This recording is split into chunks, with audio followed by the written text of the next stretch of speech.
The Holy Gospel today is from Matthew 27, starting at the 45th verse. But from Jesus entering into Jerusalem, a lot has happened. He has flipped the tables in the temple. He has had a final meal with his disciples. He has gone to the garden to pray. He has been denied. He has been betrayed. He has been convicted as a criminal and now is on the cross. From noon, darkness came over the whole land until 3 p.m. And about 3 o'clock, Jesus cried with a loud voice, "Eli, Eli, lama sabachthani?" That is, my God, why have you forsaken me?" When some of the bystanders heard it, they said, "This man is calling for Elijah." At once, one of them ran and got a sponge, filled it with sour wine, put it on a stick, and gave it to him to drink. But the other said, "Wait, let us see whether Elijah will come to save him." Then Jesus cried again, and with a loud voice, breathed his last. At that moment, the curtain of the temple was torn in two, from top to bottom. The earth shook, the rocks were split, the tombs were also opened, and many bodies of the saints who had fallen asleep were raised. And after his resurrection, they came out of the tombs and entered the holy city and appeared to many. Now, when the centurion and those with him who were keeping watch over Jesus saw the earthquake and what took place, they were terrified and said, "Truly, this man was God's son." And reading just a couple more verses, we hear this. Many women were also there, looking on from a distance. They had followed Jesus from Galilee, ministering to him. Among them were Mary Magdalene and Mary, the mother of James and Joseph, and the mother of the sons of Zebedee. The Gospel of the Lord.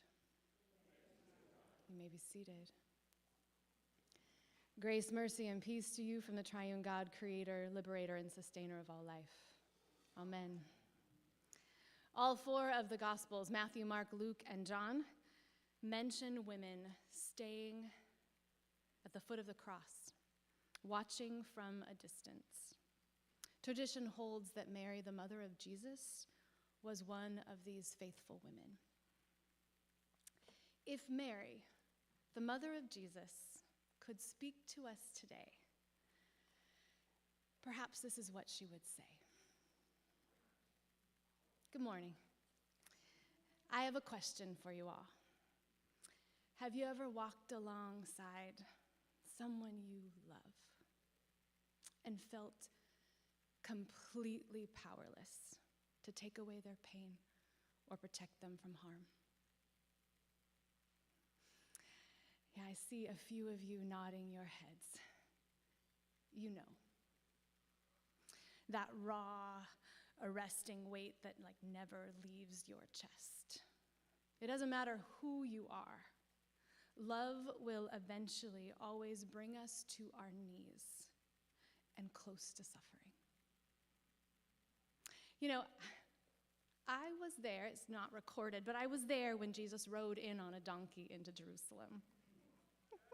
And there was a twinkle in his eye, and he had a smirk, friends, because he was rather proud of himself for coming up with this subversive way to kind of expose the folly of the Roman Empire.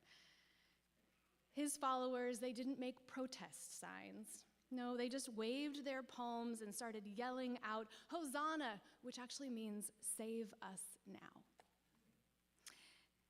And then Jesus, he intentionally chose a route that a Roman military leader would have used to show off Rome's power, riding in on the back of a war horse. There was Jesus riding in, this big grown man riding in on this small little donkey. He was a sight. My son was nothing like a king they thought he was going to be. I was at the table when Jesus and his disciples shared their final meal. And that night was the last time I hugged him. I remember holding on for dear life. Do you ever know, when you're holding on to your loved one, you don't want to, let them go? And then he slipped through my fingers and he went off to pray at the Garden of Gethsemane. I heard all about his closest friends falling asleep, Judas's betrayal, Peter's denial, and then the crowds believing the propaganda and the lies, turning on Jesus and then crying out, "Crucify him, crucify him." It was a horrific week. People say that it's holy. It wasn't for me. I was there when they crucified my son.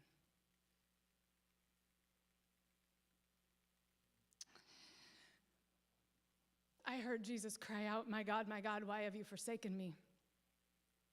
And I held my breath because this psalm is one that I know by heart too. His voice was labored, and I heard his final moan, and then I watched him exhale his final breath. Don't believe people when they try to minimize the violence of his death or to try to sanitize the cross or put little stars or spangles or try to make it seem prettier than it really was. It was nightmarish to watch him suffer. I heard every scornful word people threw at him. I felt every lash of a whip as if it was hitting my own back. And I can hear the sound of the nails. And I can hear his response. No parent should ever have to watch their child be tortured and die. It was a gruesome, public, state-sanctioned execution. If you didn't hear the truth, I need you to know this. Jesus was found guilty during an overnight mockery of a trial. Religious leaders, they fabricated these charges and found people to lie under oath. Pilate washed himself of responsibility, and the religious leaders, well, they just persuaded the entire crowd to release Barabbas rather than Jesus. And Pilate, he sentenced Jesus to die like a criminal even though he knew he was innocent. And what crime did my son commit? Love too much? Give too much? Excessive use of God's grace? When did compassion and care for our neighbor deserve the death penalty? It was all ludicrous. Remember this: the wages of power and greed and patriarchy are always death. My child, and Jesus, he loved people with this care that swelled up inside of him. He was welcoming and wholehearted and gentle, extremely wise and just. He was not an easy child to parent because he always seemed to know a little bit more than I did. But let me tell you this, he never wanted power. He just wanted to serve. And when they put a crown of thorns on his head and they put a sign above his head that says, "This is the King of the Jewish people," it was pure mockery. They put it in 3 different languages to just make sure we knew who was in power. I was there when they crucified my son. And some have wondered why I didn't just run or flee or take refuge. The crowds they were so hungry for death. They showed up with snacks as if to watch, entertainment. I think if they could have snapped some pictures or took a video, I think they would have done so without any remorse. I'm convinced this preoccupation with violence and cruelty, it's like a disease to our own collective soul. Do you ever find that too?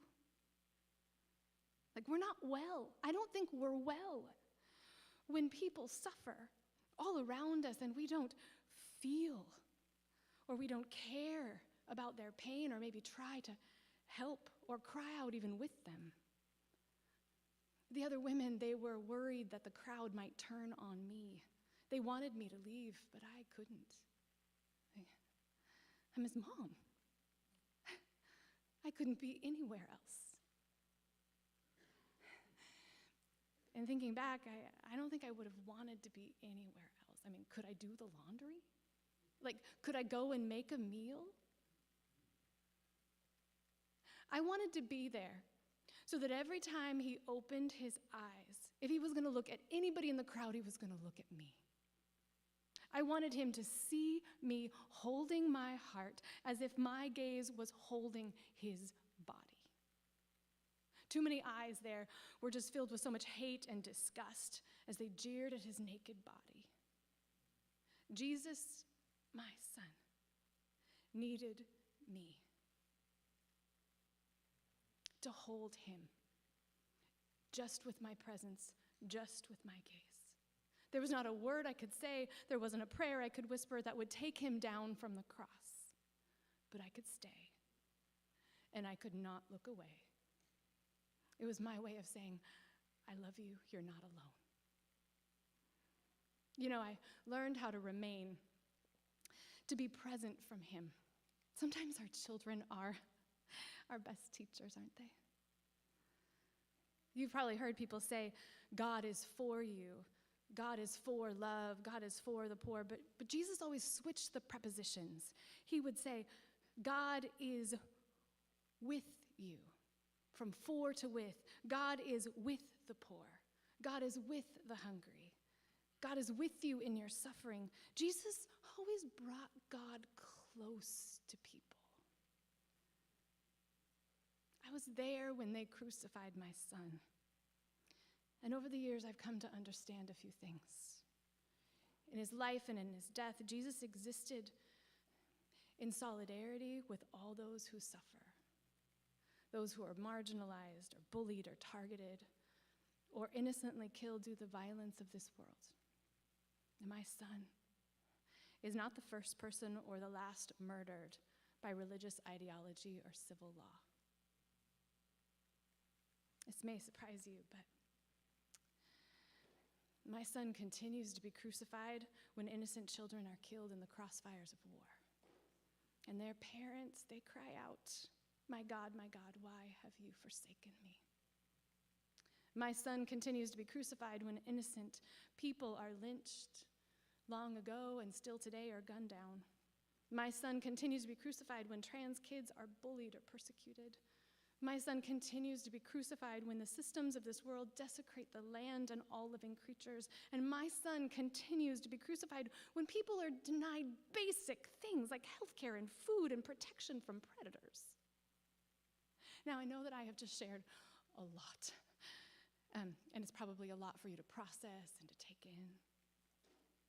And I'm also aware that many of you in this room might be carrying your own cry.